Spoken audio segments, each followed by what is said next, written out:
Hello everyone, I am Jenny Claire Somasino. Now, we will talk about classroom management.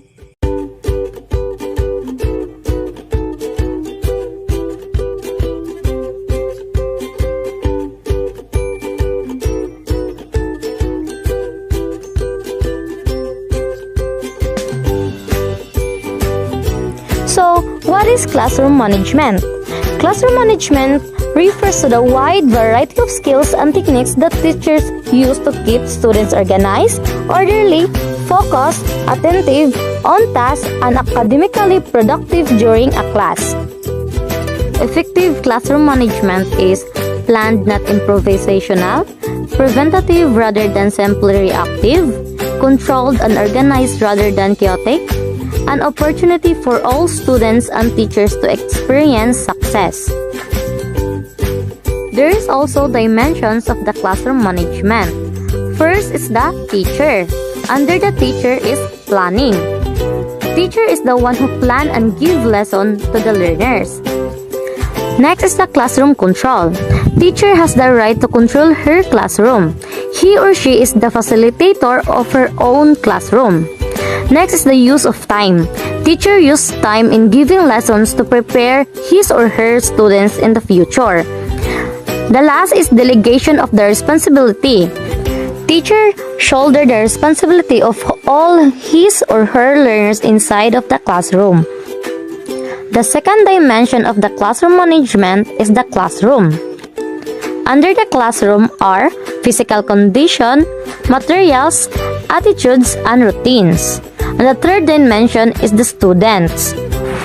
Under the students are, first, time on task. Students need time to work all the tasks given to the teacher.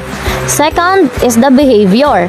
Students has an behavior inside the classroom both acceptable and unacceptable. Next is the relationships. Students engage relationships to their peers and teachers. And the last is the responsibilities. Learners has responsibilities. Responsibilities to do all the tasks and participate in class discussions. Hi, I am Teacher Marinal. Now I'm going to discuss about students' misbehavior. What is student misbehavior? Student misbehavior can be referred to as the actions and inactions of students that disrupt the learning continuum in the classroom.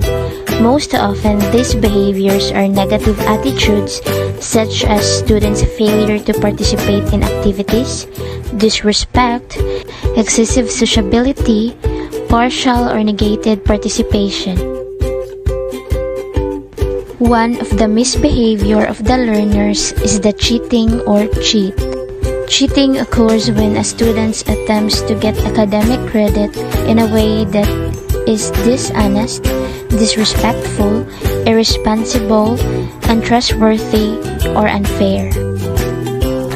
There are 6 reasons behind cheating. First, students cheat when value is placed on grades instead of learning. Second, students cheat when they lack confidence with their ability. Third, students cheat when they feel pressure to do well. Next, students who feel they are part of a school community are less likely to cheat. Pressure to succeed in a highly competitive world. And the last one, students cheat because of the attitude of their friends. Consequences of cheating. First, loss of intellectual property. Academic dishonesty such as plagiarism is the equivalent of stealing another person's property. An original work created by someone is the currency for that individual, and when another person uses it without permission, the author loses his or her intellectual property, recognition, and possible income. Inaccurate assessment.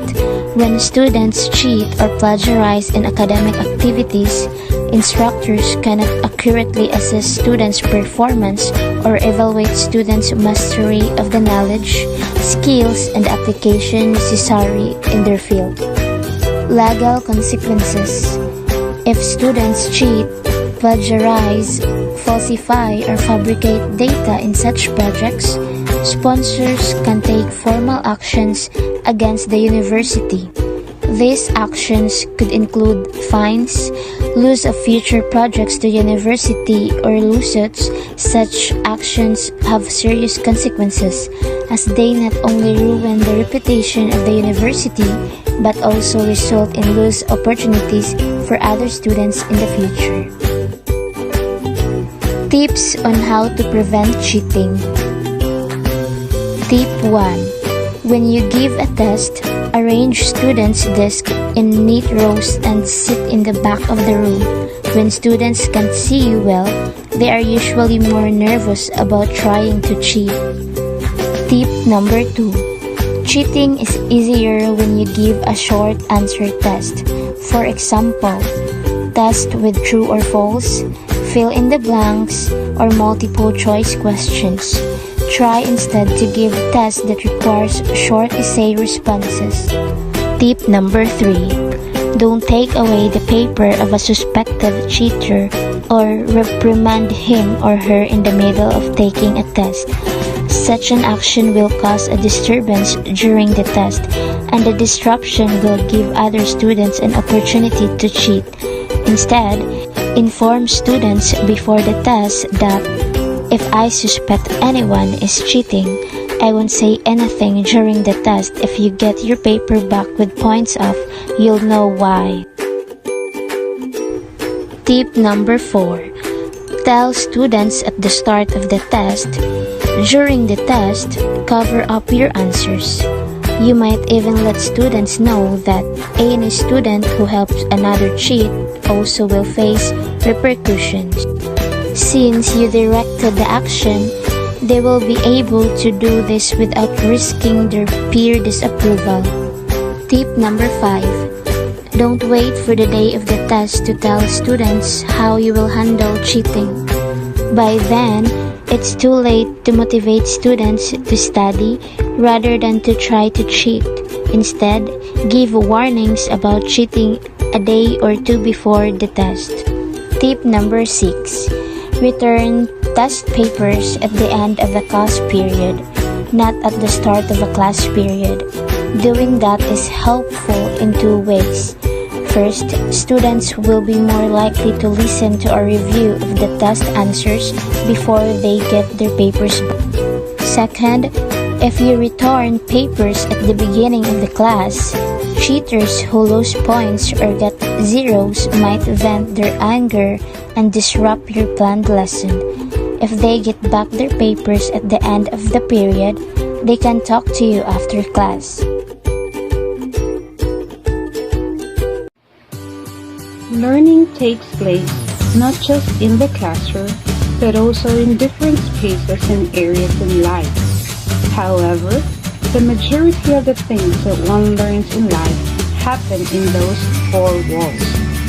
This is especially true when building learning foundations in children. Thus, having a conducive learning environment that encourages little people to enjoy the whole process of knowing new things is important. Schools are considered to be a student's second home, as they spend a huge chunk of their daily life in it.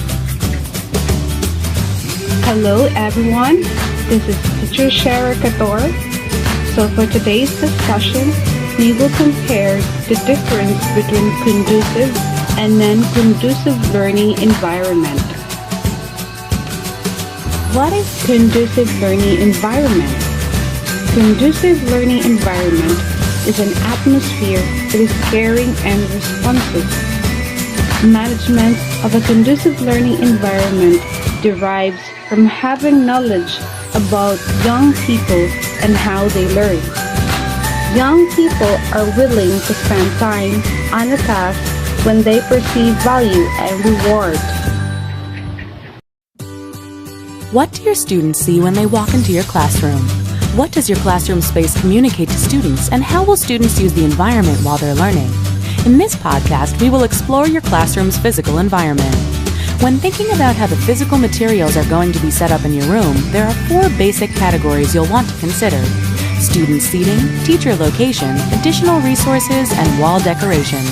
You'll want to think about student seating first, since students' desks will take up the majority of space in your room. Where will students sit, and how will their desks be arranged?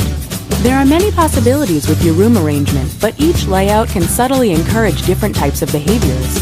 Will your students' desks be in rows facing the teacher? Will they be in a circle to encourage discussion? Or will they be fixed in pods or clustered onto separate sides of the room? Along with your students' seating, you'll need to consider your own location in relation to your students. Where do you see yourself occupying most of your time while interacting with students?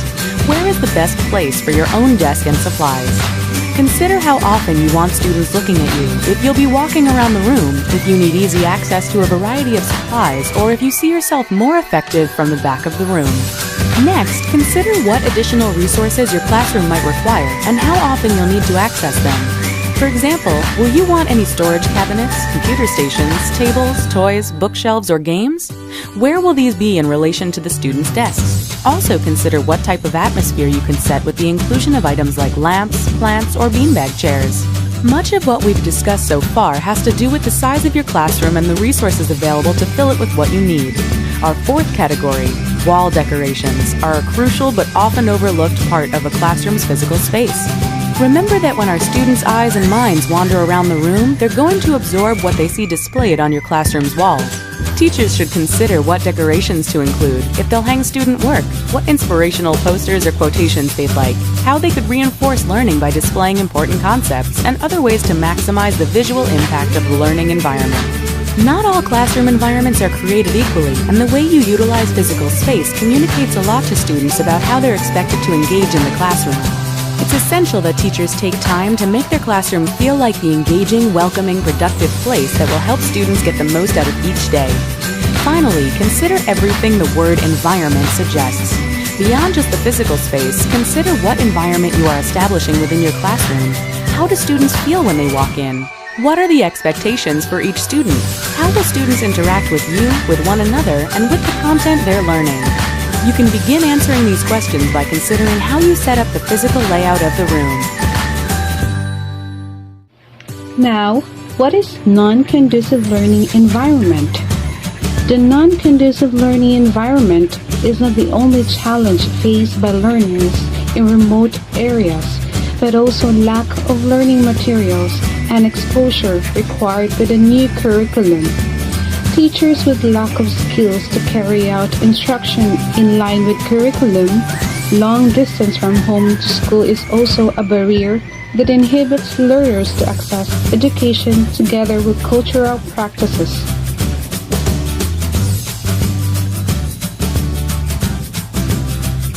Why is classroom management important? It helps create a conducive learning environment. It helps avoid waste of time and energy. It helps boost the morale of the teacher. And it creates structure and achievable goals for students. Thank you for watching. I hope you learned something from us today. Bye-bye.